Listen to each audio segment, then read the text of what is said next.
이제 우리 하나님 말씀 요한복음 14장입니다. 요한복음 14장 16절 17절인데요 오늘도 다 자리에서 일어나셔서 두 구절이니까 우리 합심해서 같이 읽도록 하겠습니다. 요한복음 14장 16절 17절 같이 읽겠습니다. 내가 아버지께 구하겠으니 그가 또 다른 보혜사를 너희에게 주사 영원토록 너희와 함께 있게 하리니 그는 진리의 영이라 세상은 능히 그를 받지 못하나니 이는 그를 보지도 못하고 알지도 못함이라. 그러나 너희는 그를 아나니 그는 너희와 함께 거하시며 또 너희 속에 계시겠음이라. 아멘. 네, 자리에 앉아 주시기 바랍니다.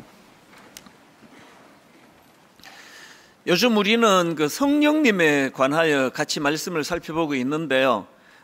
저 개인적으로 성령님 하면은 이제 떠오르는 이미지들이 좀 있습니다. 그 중에 하나가 창세기 1장 1절부터 2절 말씀인데요. 태초에 하나님이 천지를 창조하시니라. 땅이 혼돈하고 공허하며 흑암이 깊음 위에 있고 하나님의 영은 성령님은 수면 위에 운행하시니라. 여기 나오는 하나님의 영은 수면 위에 운행하시니라, 이 말씀이 무슨 뜻인가 하면은 그 히브리어로 보면은 그 같은 단어가 나오는 것이 있습니다. 그게 이사야 31장 5절인데요 새가 날개치며 그 새끼를 보호함 같이 나 만군의 여호와가 예루살렘을 보호할 것이니라. 그것을 호위하며 건지며 뛰어넘어 구원하리라 하셨느니라. 여기 나오는 새가 날개치며 그 새끼를 보호한 같이, 이 표현이 창세기 1장 2절에 나오는 하나님의 영이 수면 위를 운행하신다와 같은 표현입니다. 그러니까 성령 하나님은 천지 창조의 주체자이시면서 동시에 이 창조된 천지를 보호하시는 분이라는 겁니다. 창조된 천지를 보호하시되 마치 독수리가 이제 알을 낳은 후에 그 천적인 뱀 이런 것들이 그 알을 이제 함부로 하지 못하도록 이 독수리가 그 알을 보호하기 위하여 알 위를 이렇게 날면서 그 알을 지키는 이미지, 이게 제 머릿속에 있는 성령님의 이미지 중에 하나입니다. 그런가 하면은 구약에 나오는 성령님과 관련된 말씀이 느헤미야 9장 20절에 나오는데요. 자, 19절부터 한번 보십시오. 주께서는 주의 크신 긍휼로 그들을 광야에 버리지 아니하시고 낮에는 구름 기둥이 그들에게서 떠나지 아니하고 길을 인도하며 밤에는 불 기둥이 그들이 갈 길을 비추게 하셨사오며, 그리고 20절입니다. 또 주의 선한 영을 주사 그들을 가르치시며 주의 만나가 그들의 입에서 끊어지지 않게 하시고 그들의 목마름을 인하여 그들에게 물을 주어. 이스라엘 백성들이 이제 홍해를 건너 광야 생활하는 동안에 뭐 너무나 급작스럽게 그렇게 탈출을 하다가 보니까 아무것도 준비된 거 없이 뭐 그냥 뛰쳐나오다시피 한 거고요. 그리고 그 광야라는 것 자체가 결핍 아닙니까? 그런데 하나님께서는 그 결핍의 광야를 지나는 동안에 불기둥으로 또 구름 기둥으로, 그리고 백성들이 배고플 때 만나로, 그리고 또 목이 마를 때 반석에 물을 공급해 주셨습니다. 그런데 하나님은 이런 외적인 공급만이 아니라 그들의 필요를 따라 외적인 공급도 주시지만 20절에 보니까 또 주의 선한 영을 주사 그들을 가르치셨다는 거예요.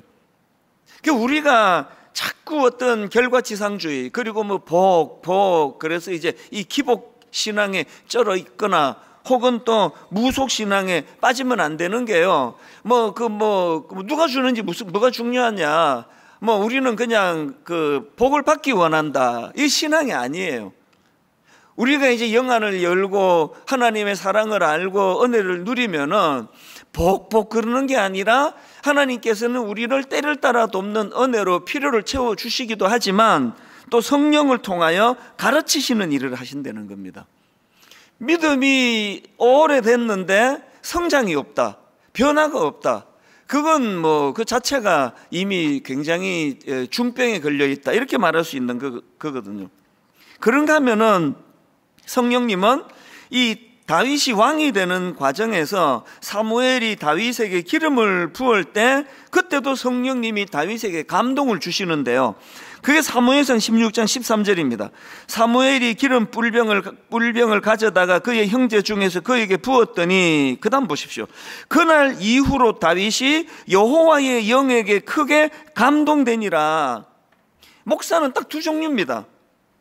목사 안수 받을 때 그냥 인간적인 절차만 받는 그런 인간적인 어떤 선배 목사가 머리에 손을 얹는 절차, 이것밖에 없는 그런 안수를 받은 목사가 있는가 하면은, 다윗처럼 그 목사 안수를 받을 때 성령의 인도하심을 따라 성령의 충만함을 경험한 목사, 그리고 그 이후로 항상 이제 말씀을 전할 때도 그 말씀이 먼저 자기를 관통하고 성령님의 은혜를 먼저 누리고 그것을 전하는 그런 목회자가 있다, 그렇게 나눌 수가 있습니다. 그래서 저는 목사 안수 받기 전에 정말 두려웠습니다. 이게 이제 목사 안수를 앞두고 있으니까 이제는 돌아오지 못하는 강을 건너는 건가 두려웠습니다. 지금도 뭐 이렇게 철이 없고 어리숙하고 그런데 그 뭐 목사 안수 받던 30대 초반이니까 얼마나 어리고 그랬겠냐고요. 아무리 생각해도 제가 이렇게 이기적이고 나 자신을 위해 살기에 급급하고 이런 사람이 이게 이제 죽을 때까지 제가 주를 위하여 성도들을 위하여 그렇게 섬기는 삶을 살 자신이 없는 거예요. 아무리 생각해도 자신이 없어서 진짜 간절히 기도했습니다. 여러분이 아시지만 저희 아버지는 이제 금식 기도하다가 돌아가셨기 때문에 저에게 약간의 트라우마가 있습니다. 그래서 저는 뭐 어지간하면은 뭐 밥 먹으면서 기도하지, 뭘 그렇게 밥도 안 드시고 기도하시다가 저렇게 돌아가시면 자식들은 어떡하냐고. 그래서 저는 금식 기도하는 거 별로 잘 하지 않는데요. 그런데 이 목사 안수 받을 즈음에 얼마나 절박했던지 긴 시간 금식하면서 제가 기도를 했습니다. 하나님, 저로서는 목회할 자신이 없습니다. 목회할 깜도 안 됩니다. 그릇도 안 됩니다. 그래서 성령님의 은혜를 구합니다. 목사 안수식 할 때 노회에 어른들이, 인간들이 머리에 손을 까는 이런 안수 말고 그런 절차도 필요하지만 제가 목사 안수 받을 때 성령님 강하게 임재하시고 성령의 역사가 나타나게 하여 주시옵소서, 그렇게 간절히 제가 기도하며 금식했었거든요. 그리고 그 이후로 지금까지 목회하는 것이 얼마나 어렵습니까? 그래서 목사가 된 이후에도 절박하게 성령님을 구할 수밖에 없습니다. 성령님, 저는 무지합니다. 성령님, 저는 지혜가 모자랍니다. 성령님, 저는 이렇게 욱하는 성격이 있고 다혈질이고 성도들에게 상처 주기가 쉬운 성격입니다. 절대로 저를 방치하지 마시고 성령님 저에게 임재하시고 저를 인도하여 주시기 원합니다. 이게 제 간절한 기도 제목이에요. 저는 주중에 제 설교를 꼭 듣거든요. 반성하려고.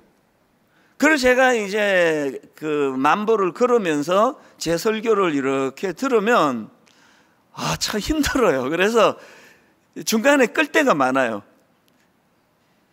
지난주도 그랬습니다. 아니, 뭔 군더더기가 이렇게 많고, 아니, 내가 지금 34년째 설교를 하는데, 아니, 어느 한 분야에 그 10년을 하면은 전문가가 된다는데, 이게 나는 왜 이러는 거야? 그래서 이게 참 마음이 괴로울 때가 있거든요.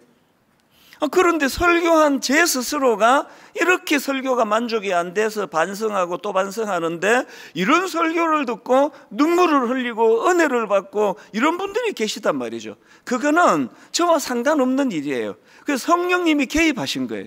성령님이 누가 설교하든지 간에 은혜를 주시도록 마음에 충만함이 있었기 때문입니다.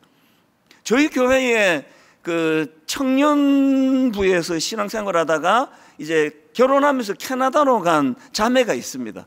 이번에 이제 그 출산하려고 그렇게 이제 한국을 방문해 갖고 저한테 인사를 왔더라고요.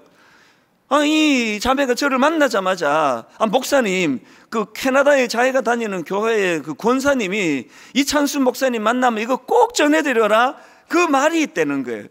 그러면서 하는 말이, 캐나다의 뭐 어느 지역인가 마약 중독에 빠진 어떤 성도님이 계셨대요.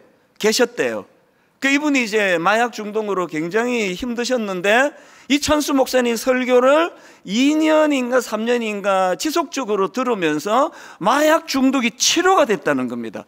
그걸 꼭 전해달라 그래서 제가 그 얘기 듣고 볼펜을 꺼내갖고 그거 좀 자세히 얘기해봐라. 그거 어떻게 됐다고? 그거 제가 다 받아 적었어요. 그 내가 오늘 내가 이거를 잘 내가 전하겠다고. 그거는요 자랑하려고 그 받아 적은 게 아니라 본인이 만족이 안 되는 설교, 본인이 참 은혜가 이게 왜 이렇게밖에는 설교를 못하는가 그래서 듣다가 중간에 끌 수밖에 없는 그 설교라도 성령님이 개입하시니까 거기에 여러분 마약 중독이 치료된다는 거 이게 보통 일이 아니잖아요. 그 내면에 굉장한 악한 영이 인이 박혀 있는 그런 것들이 중독에서 치료가 됐다. 그래서 그걸 너무 기뻐하니까 한국에 가서 이찬수 목사님 만나면 꼭 전해드려라. 그래서 이 자매가 막 잊어버릴까 봐 그렇게 목사님한테 내가 전해드립니다. 그럴 때 참 기쁜 거죠.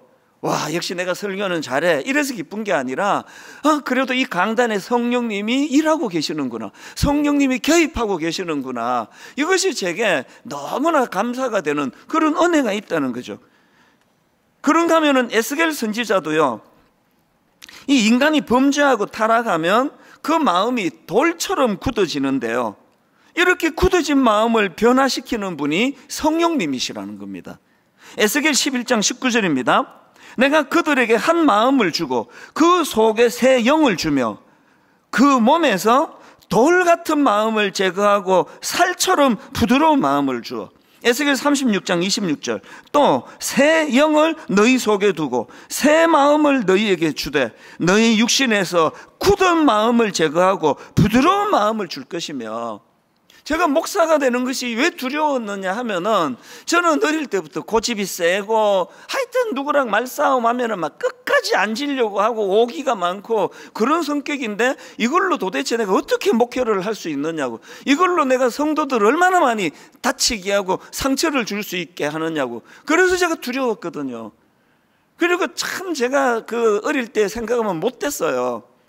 아니 어머니가 그렇게 소원을 갖고 기도하시면서 네 목사가 돼서 네 아버지 뒤를 이으면 좋겠다, 목사가 되라 그러는데 거기다 대고 제가 참 못된 말을 많이 했죠. 이렇게 말했습니다. 엄마, 나는 목사 빼고는 다 할 거예요. 이게 얼마나 못된 말이에요. 이렇게 못된 말을 하고 그랬던 전데요. 그런데 제가 목사가 되고 지금 30 몇 년이 지금 흘렀는데 참 시시때때로 내 부족함을 느낄 때마다 성령님은 저의 가이드가 되어주시고 저의 아버지가 되어주시고 저의 안내자가 되어주시고, 그래서 참 하나님이 저에게 이 돌처럼 굳은 마음을 부드럽게 해주셔가지고요, 요새는 제가 참 신비로운 걸 경험해요. 이렇게 다혈질인데 이 성질이 안 올라와요. 이게 올라와야 되는데 이래야 되는데 아니 성질이 안 올라와요. 그리고 신기하게 누가 뭐라고 찝쩍거려도 요새는 화가 안 나요. 그것도 전문가가 보시면 목사님 그게 병이에요 그러실지 모르겠는데요, 하여튼 뭐 이상해졌습니다. 저는 믿어요. 내가 그들에게 한 마음을 주고 그 속에 새 영을 주며 성령을 주셔서 내 몸에서 돌 같은 마음을 제거하고 살처럼 부드러운 마음을 주신다. 이런 내용의 글들을 제가 조병수 교수님이 그 성경이 가르쳐준 성령이라는 책에서 열거한 사례들을 쭉 묵상을 하면서 하나같이 다 동의가 되는 겁니다. 성령님은 우리 마음 안에 이 악한 세상에 물들지 아니하고 이 악한 세상이 변화되기를 기도하는 마음을 주시는 분도 성령님이에요. 그런가 하면 성령님은 우리 개개인의 삶에 영향을 끼쳐서 단에서 설교하는 저부터가 지금 고백하잖아요. 내버려두면 돌같이 굳어지고 내버려두면 고집불통이 될 수밖에 없는 우리 인생을 너무나 부드러운 사람으로 그렇게 만들어 주시는 거거든요. 그래서 가끔씩 이제 너무 인상 좋은 그 남자 집사님 이렇게 만나면 가끔씩 얘기해요. 목사님이 저를 모르셔서 그런데요, 옛날에 저 뭐 대단했습니다, 보통이 아니었습니다 그러는데 사실 안 믿어져요. 너무 온순하게 그렇게 부드러운 말로 제가요 뭐 이렇게 얘기하는데 그 믿어지나요 어디? 근데 다 바뀌어서 그렇다는 거예요.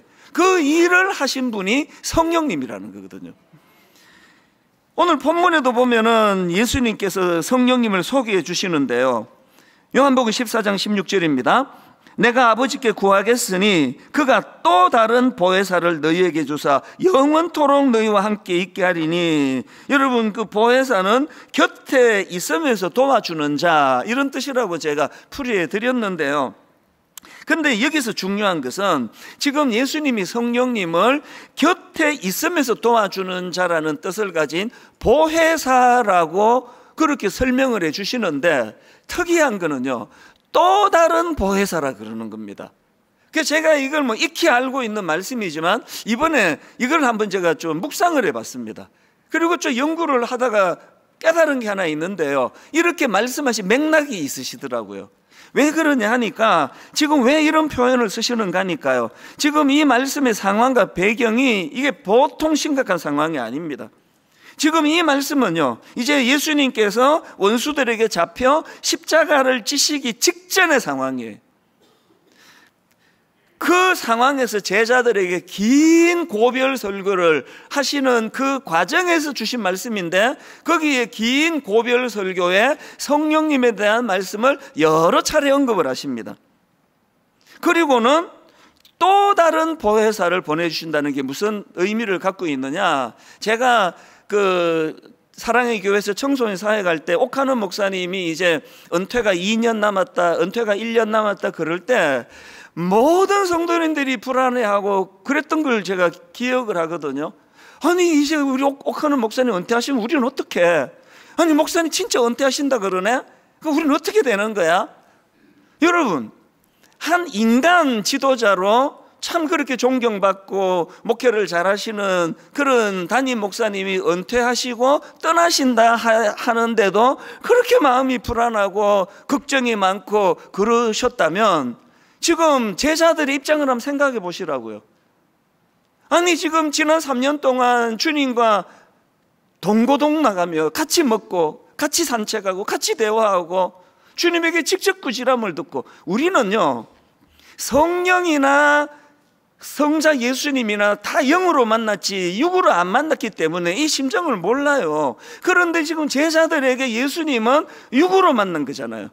이제 그 예수님이 십자가 지시고 그들을 떠나간다고 하니까 모든 제자들이 두려움에 빠져 있는 거 아닙니까? 그때 예수님이 약속의 말씀이 이거거든요. 성령을 보내주시겠다는데, 그는 보혜사인데 어떤 보혜사라고요? 또 다른 보혜사라는 거예요. 무슨 뜻인지 아시겠죠? 그 모든 제자들에게 주님이 안심시켜 주시는 것이, 이제 너희들이 만나게 될 성령님은 나랑 똑같이 육신을 입고 만나 나랑 똑같이 너희들 곁에 계시며 너희들을 인도해 주시는 그런 분이시다. 그러니까 여기서 강조하는 또 다른 보혜사라는 것은 어떤 인격체를 가진, 실체를 가진, 대면할 수 있는 그런 분으로서 지금 묘사를 하고 있는 거거든요. 이런 점에서 저는요, 한국교회가 왜 문제가 많고 어려움이 생겼는가, 그거를 저는 좀 알게 되는 거거든요. 이제 한국교회가 가진 문제가 뭡니까? 성령님을요, 여러분, 곁에 계셔서 우리를 도와주시는 보혜사신데요, 좀 보수적인 신앙을 갖고 있다 하는 교회들이 막 성령님을 대놓고 막 성령 받아라 막 이런 무례한 짓은 안 하지만요, 그것보다 더 나쁜 게 뭐예요? 그림자 취급하는 거 아닙니까? 여러분, 그 같이 있는데 어떤 한 사람을 그림자 취급하고 상대 안 하고 그러면 그거 굉장히 나쁜 짓이에요. 솔직히 말하면요, 우리나라는 아이가 사춘기 들어가면서부터 이게 모계 사회 아닙니까? 모든 걸 엄마랑 의논하고 엄마가 매니저가 되고 이러니까 우리 애들도 보면은 자동적으로 엄마랑 너무너무 친해요. 뭐 질문도 엄마한테 하고 뭐 하여튼 알콩달콩도 엄마한테 하고, 엄마한테 가면 얼굴이 다 풀리고 저한테 와서는 경직돼가지고 어떻게 하면 좋겠냐 그러고 이렇게 돼가지고, 저는 이제 일찍 자니까요, 혼자 들어가 자고 이제 배려해 받는 거죠. 아빠는 내일 새벽에 일어나신다, 건들지 마라. 그리고는 문 닫아 드리라 그러고, 이제 밤이 깊어갈수록 저 문 너머의 부엌에서는 너무나 행복한 시간을 보내요. 막 깔깔 낄낄 호호하하 맛있는 냄새가 나고, 그러면 제가 자려고 누워있을 때 어떨 때는 진짜 소외감을 느껴요. 이 집에서 난 어떤 존재인가? 많은 가장들이 이런 느낌을 가진다 그래요. 성령님을 설명하면서 이야기를 왜 할까요? 오늘 우리가 범하는 죄가 뭐예요? 성령님을 그림자 취급하는 거죠. 성령님이 뭐 계시거나 말거나. 여러분, 모든 인격체는 공통점이 있는데 인정받기를 원한다는 거예요. 그건 뭐 틀림없습니다. 그래서 여러분, 부부관계가 요즘에 좀 대면대면하고 막 좀 어려움이 있고 막 이혼하고 싶고 그런 마음이 드시면요, 하나만은 바꿔보세요. 남편에 대하여요, 지적을 줄이고 한번 칭찬을 해보세요. 아내에 대하여 당신은 이게 문제야, 그거 좀 줄이고 한번 칭찬을 해보시라고요. 여러 번 내가 입에 달고 여러분께 드리는 말씀이 있죠. 인간은요, 지적받아서 고쳐지는 존재가 아니에요. 모든 인격체는 인정을 받고 싶어요. 칭찬을 듣고 싶습니다. 사실 저도 굉장히 많은 분들이 제 설교를 듣지만요, 저도 많은 분들이 은혜 받으면 너무나 제가 감사하지만 사실은 제가 저 아내에게 제가 은혜 받았다는 말을 듣고 싶은 거거든요. 그래서 이제 예배만 끝나면 막 총알같이는 아니고 이제 집에 들어가가지고 제가 이제 맨날 뭐 설교 때 사기가 좀 민망하니까 자꾸 유도를 해요. 오늘 그 몇 부 예배 드렸어요? 3부 예배를 드렸대. 그러면 좋았지 이렇게 말하고 싶은데 사실 또 체면이 있잖아요. 제가 오늘 3부가 좀 길었지, 제가 꼭 이렇게 얘기를 해요. 그러면 그쪽에서 아니 당신 설교가 길다니요, 그거는 문제가 있는 거죠. 난 그렇게 말하기를 바라거든요. 근데 제 아내를 만나가지고 오늘 설교가 길었지 그러면 좀 길긴 했죠. 10번 물으면 7번 이렇게 말해요. 그때 내가 이제 또 유도를 해갖고 어떻게 해서든 오늘 설교가 군더더기가 많았지 그러면 뭐 맨날 그런 거 아닙니까? 이러면 막 너무 낙심이 되는 거예요. 그래서 그게 아니더라도요, 안 길었다고 군더더기가 많았지 그러면 깔끔했습니다. 당신은 그걸 원하는 그걸. 왜? 모든 인격체는 칭찬을 듣고 싶어요. 여러분, 지금 부부관계가 좀 어려우신 분 진짜 한번 실천해 보세요.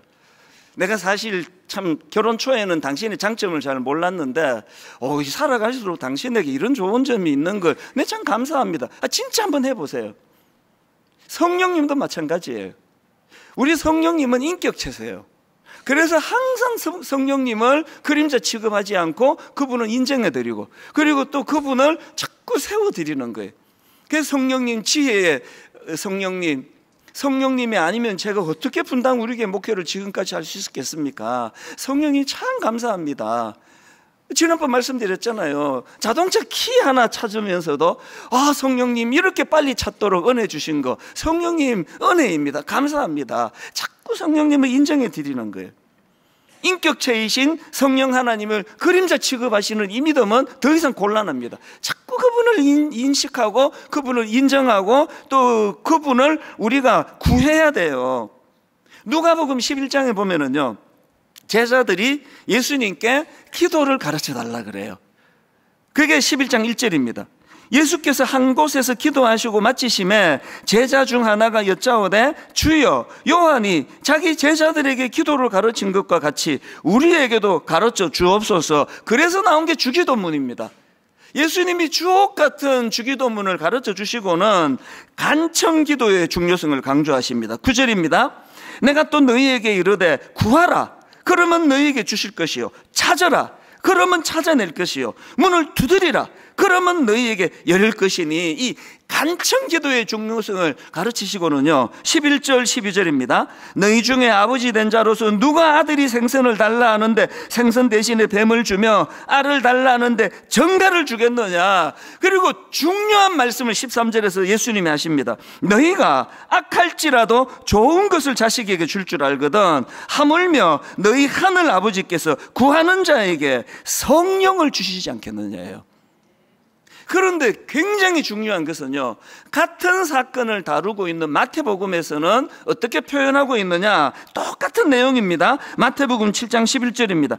너희가 악한 자라도 좋은 것으로 자식에게 줄 줄 알거든 하물며 하늘에 계신 너희 아버지께서 구하는 자에게 좋은 것으로 주시지 않겠느냐예요. 지금 성경이 뭘 강조하고 싶은 겁니까? 여러분 지금 막 취직이 안 돼가지고 고민하면 하나님께 뜨겁게 기도하는 거, 그래서 취직하게 되는 거, 그거 좋은 일이에요.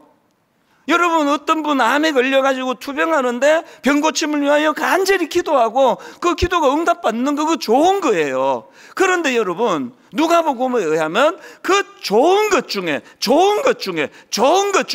가장 좋은 것은 성령님을 구하는 거라는 거예요. 왜 그렇습니까? 성령님은 뭐 하나를 해결해 주시는 분이 아니라 내 곁에 서셔서 나를 도와주시는 분이거든요. 여러분 우리가 기도할 때 성령을 구해야 된다고 예수님이 말씀을 하시는 거거든요.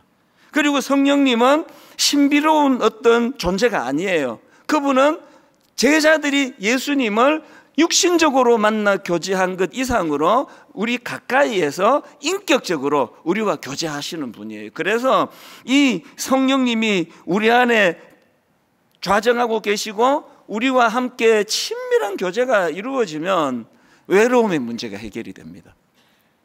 제가 목사가 되겠다고 미국 이민 생활 전 가족이 이민을 다 갔는데 저는 막내고 또 결혼도 하기 전인데 이제 만 28살 때 이제 이민 보따리 2개 들고 아예 뭐 짐 다 싸갖고 이제 저는 이제 한국으로 저 혼자 역이민을 왔습니다.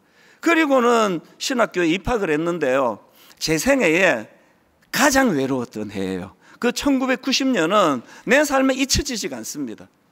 우선 서울 생활을 생전 처음 해봤거든요. 그리고 서울에는 뭐 아무도 없었어요. 유일하게 어릴 때부터 지냈던 내 모교의 친구가, 이제 이 친구가 결혼하고 이제 서울로 송파에 이제 직장을 얻어갖고 이제 송파에서 살고 있었는데요. 야, 정말 외로웠습니다. 그해 여름에 이상하게 왜 미국에 안 들어갔는지 기억이 안 나는데 좀 비장했겠죠. 그래서 이제 신학대학원은 경기도 양지에 있는데 여기 서울 사당동에 있는 학부 기숙사로 가가지고 얹혀 살았어요. 일주일 내내 한마디도 못할 때가 있는 거예요. 너무너무 외로웠습니다. 그 친구한테 그 신혼인데 계속 찾아가기가 그 민망하잖아요. 그랬는데 어느 날 그 친구가 나한테 복된 소식을 전해줬어요. 어느 날 자기가 이제 고향에 간다고. 그게 2박 3일이었던 것 같아요. 이제 집에 와 있으라는 겁니다. 도둑도 지켜줄 겸. 그래서 제가 너무 고마웠어요. 그 친구 집에 2박 3일에 가 있는데 금요일 날 가서 막 진짜 행복했습니다. 이제 오랜만에 사람 냄새 나는 뭐 침대도 네 마음대로 쓰고 냉장고 뭐 음식 좀 넣어놨는데 네 마음대로 꺼내 먹어라. 어릴 때 친구고 그 부인도 또 내 친구 동생이에요. 그래서 이제 너무 편하게 거기서 하루를 잘 지냈는데요, 토요일 오후에요, 나갈 데가 없는 겁니다. 송파에서 그 반지하에 나갈 데가 없는 겁니다. 답답해지기 시작하는 거예요. 또 그 토요일 오후에 막 굉장히 답답해가지고요, 그러고 있는데 이제 그 친구가 그 기타가 있더라고요. 저도 그때 대학부 찬양 인도하고 그럴 때인데요, 우리 애들한테 말하면 아무도 안 믿어. 아빠 목소리에 무슨 찬양 인도를 하셨냐고 그러는데, 네, 정말 참 답답해요. 제가 찬양 인도를 어느 정도 잘했냐면, 지금 제가 분당 우리 교회에 제가 사역자로 있으면은 이동선 전도사 여기 없습니다.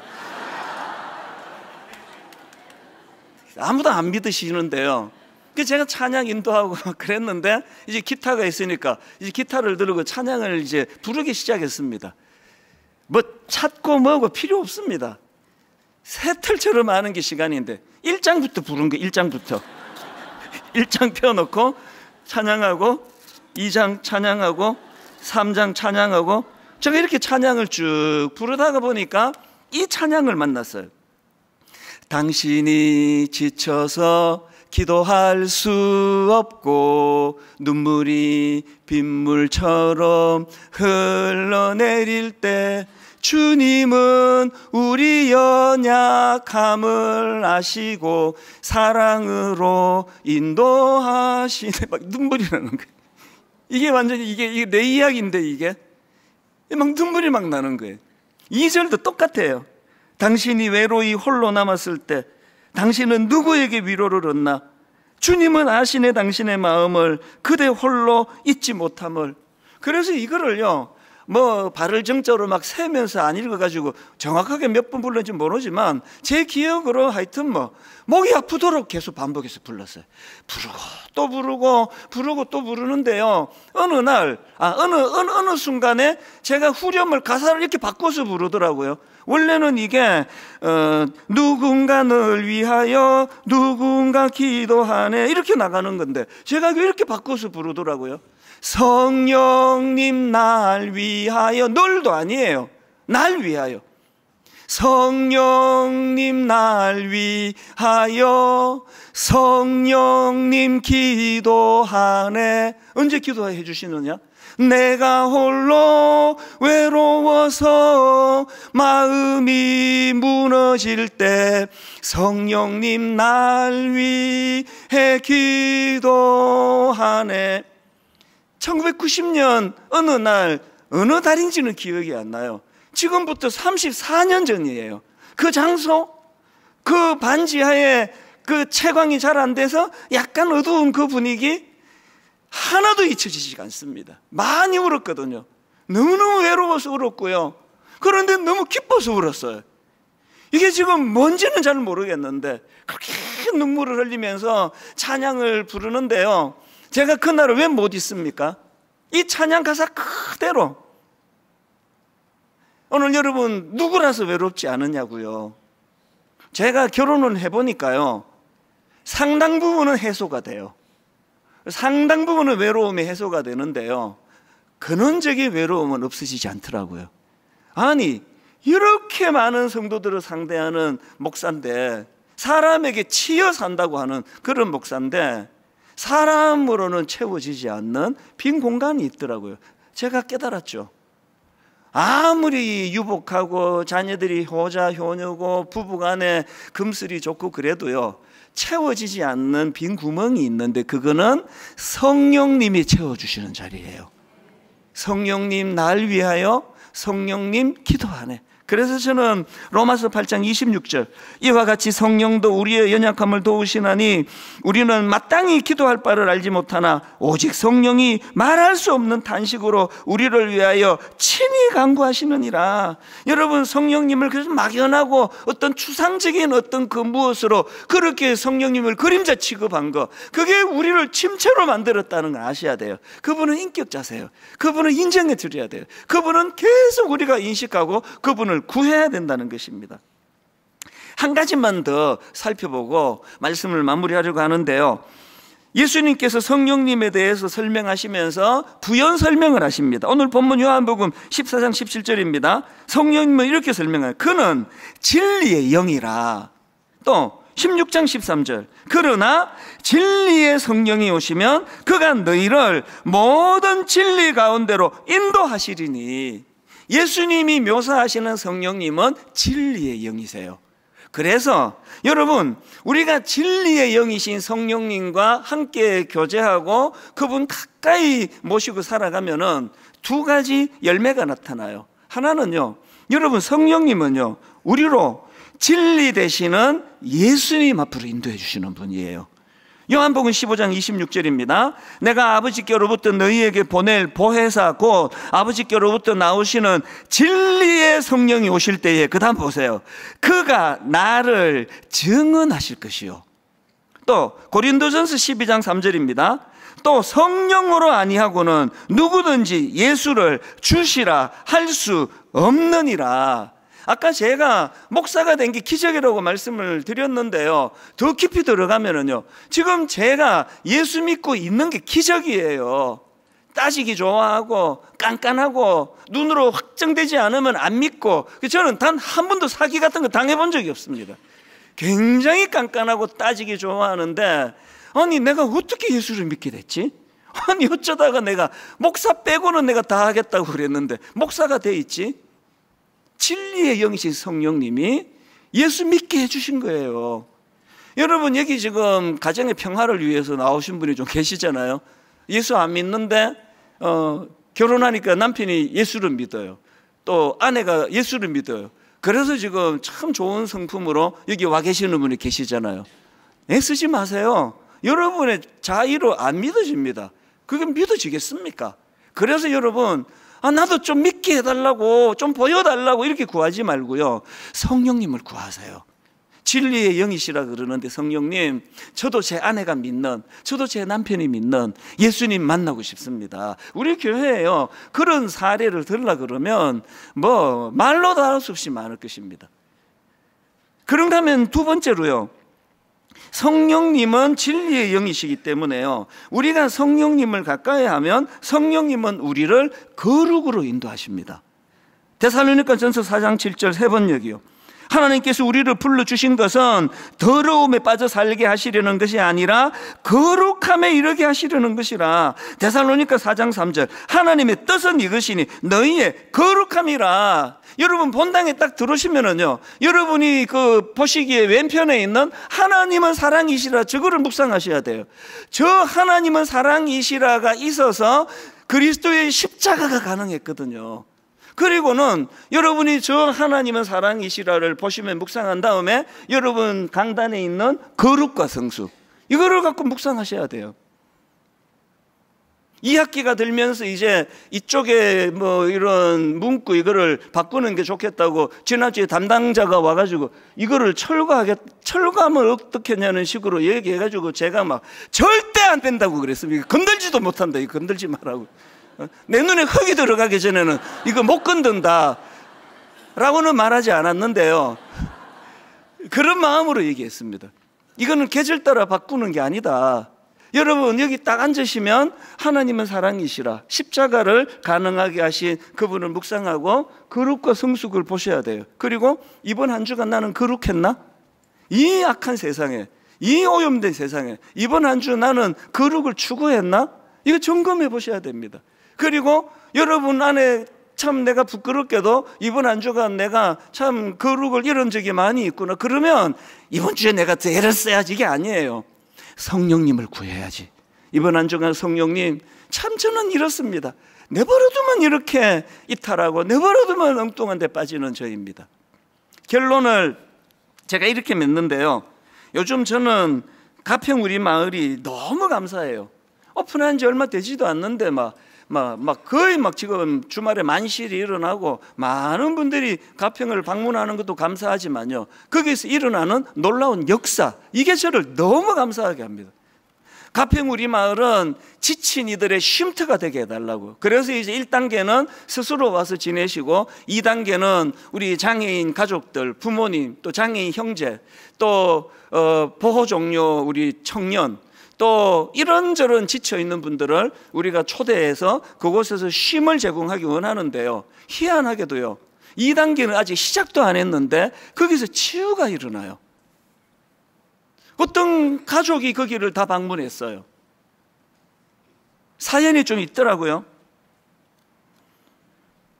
남편이 무슨 일인지는 몰라도 사업이 어려워가지고 부도가 나고, 이후에 이제 가정적으로 감당하기 어려운 일이 찾아오고, 부부관계도 그것 때문에 어려움이 생기고, 이런 그 사연이 있던 것 같았습니다. 뭐 깊은 내막이야 제가 알겠습니까? 그랬는데요, 이렇게 살 바에는 우리 두 아이와 함께 죽어버리는 게 낫겠다, 그 정도 생각이면 어떤 상황인지 아시겠죠? 그런데 여러분, 그 가족이요, 가평 우리 마을에서 기도하고 그런 시간을 보내면서 하나님께서 마음에 용기를 주셨다는 거예요. 그래서 내가 진짜 살아야 되겠다, 이런 용기를 얻고 이곳을 떠납니다.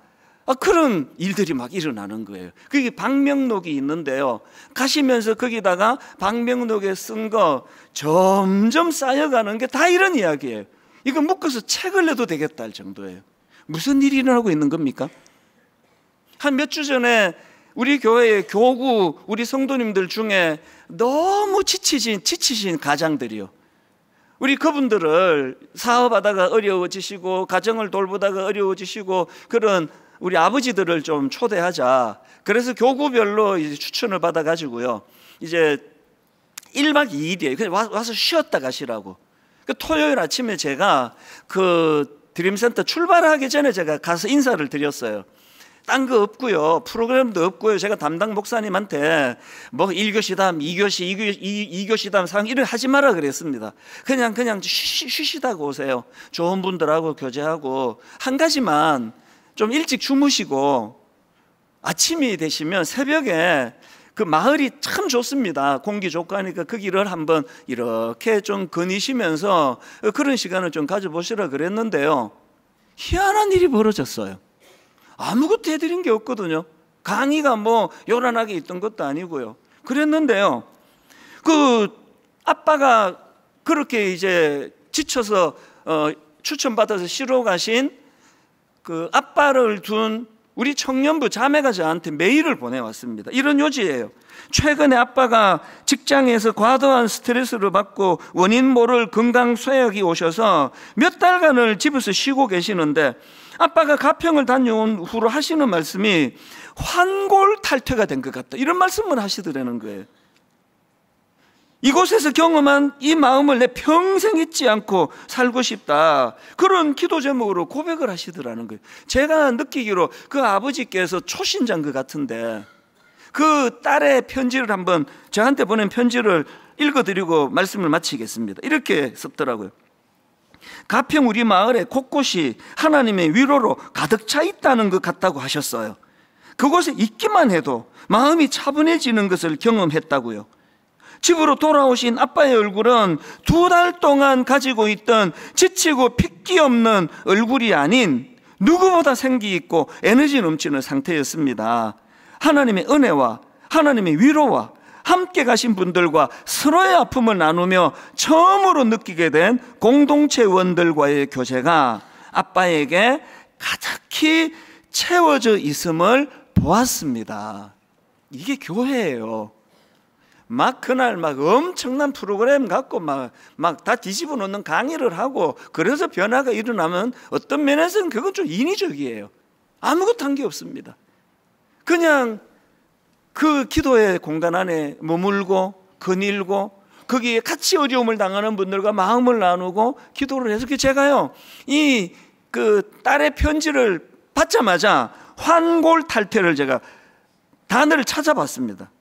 이 환골탈퇴란 뜻이 사전적으로요 뼈와 살이 바뀐다 이런 뜻으로 완전히 바뀌거나 혁신적인 변화를 의미하는 말이다. 아니 그날 하루 자고 와서 무슨 일이 있었길래 환골탈퇴 뼈와 살이 바뀌는 일이 있었다고 고백을 하느냐고요. 분당 우리 교회는 이런 교회가 되기를 원합니다. 막 목사가 인위적으로 막 쥐어짜는 이것도 뭐 해야 되겠지만 성령님이 일하시는 교회, 성령님이 만져주시고 성령님이 치유하는 교회. 우리 오늘 이 찬양 참 오랜만에 불러보는데요 제목이 성령이 오셨네요. 허무한 시절 지날 때 깊은 한숨 내쉴 때 그런 풍경 보시며 탄식하는 분 있네. 2절에 보니까 억눌린 자, 갇힌 자, 자유함이 없는 자, 피난처가 되시는 성령님 계시네. 오늘 여러분 이론으로 이 설교를 듣는 것도 귀하지만 한번 영으로 느껴보세요. 성령님은 인격체시고 그분은 실체라고 하는데 설마 뭐 저 이찬수 목사가 뭐 거짓말이야 하겠나? 자기가 경험한 그 성령님이 그 외로운 상태에서 눈물을 회복시켜 주신 분이라고 한다면 우리 한번 이 찬양을 마음으로 사모하면서 같이 불러보기 원합니다. 허무한 시절 지날 때, 허무한 시절 지날 때, 깊은 한숨 내쉴 때, 그런 풍경 보시며 탄식하는 분 있네. 고와 같이 너희를 버려두지 않으리. 내가 너희와 영원히 함께 하리라. 영안을 열고 그분을 찬양합니다. 성령이 오셨네. 성령이 오셨네. 성령이 오셨네. 성령이 오셨네. 내 주에 보내신 성령이 오셨네. 우리 인생 가운데 친히 찾아오셔서 그 나라 꿈꾸게 하시네. 억눌린 자, 갇힌 자, 자유함이 없는 자, 피난처가 되시는 성령님 계시네. 주의 영이 계신 곳에 여러분이 사실은 믿으십시오. 참 자유가 있다네. 진리의 영이신 성령이 오셨네. 오늘 예배하는 이 시간 우리의 찬양을 받으시며 성령이 오셨네. 성령이 오셨네. 내 주에 보내신 성령이 오셨네.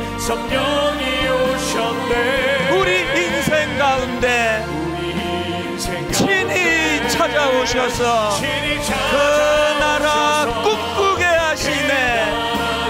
열망하는 마음.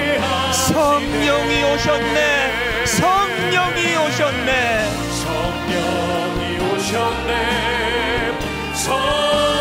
주에 보내신, 내 주에 보내신 성령이 오셨네. 우리 인생 가운데 친히 찾아오셔서 그 나라 꿈꾸게 하시네. 우리 다 자리에서 일어나셔서 사모합니다. 열망합니다. 성령이 오셨네. 성령이 오셨네. 보혜사 성령님, 내 주에 보내신 성령이 오셨네. 우리 인생 가운데 친히 찾아오셔서 그 나라 꿈꾸게 하시네. 그 나라 꿈꾸게 하시네.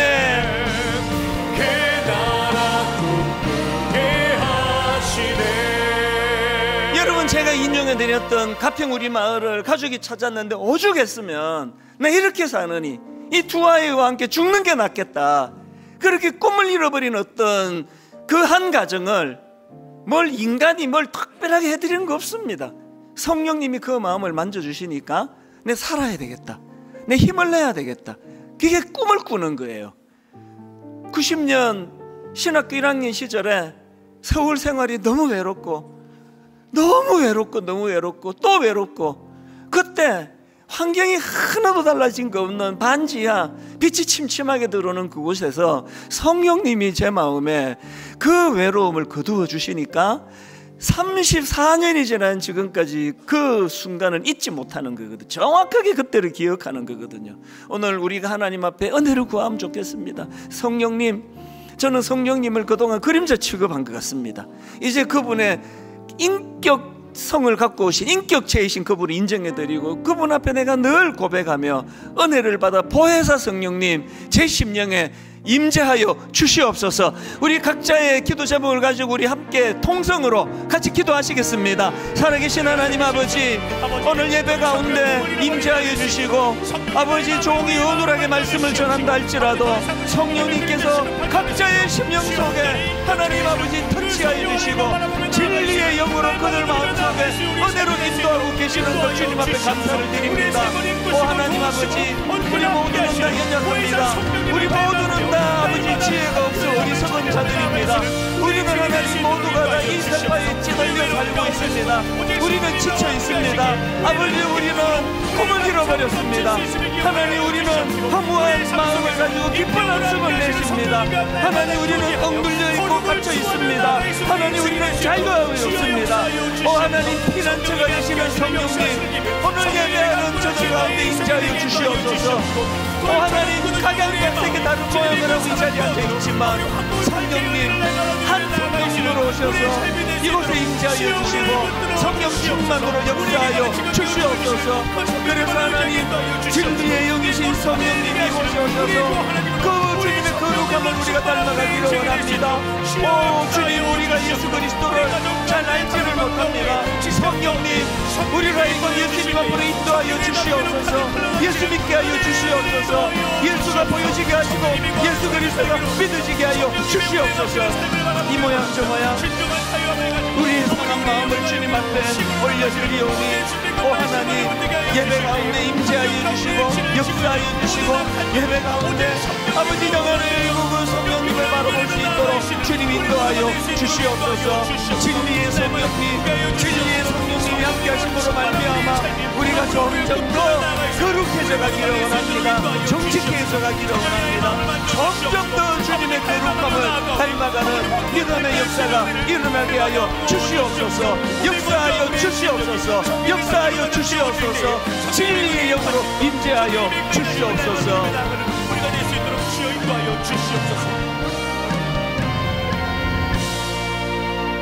하나님, 우리 모두는 다 너무나 분주한 이 세상에 지쳐 있습니다. 참 어떨 때는 힘이 회복이 잘 되지 않습니다. 자꾸 마음이 우울합니다. 하나님, 우리는 그저 하루 온종일 많은 사람을 만나고 웃고 같이 즐거워하고 그렇게 좋은 하루를 보냈는데 잠자리에 누우려고 누워있으면 자꾸 마음이 슬퍼지고 마음이 낙심이 되고, 하나님, 어떨 때는 그것이 참 이대로 괜찮은가 할 정도로 그렇게 마음이 힘들 때가 많습니다.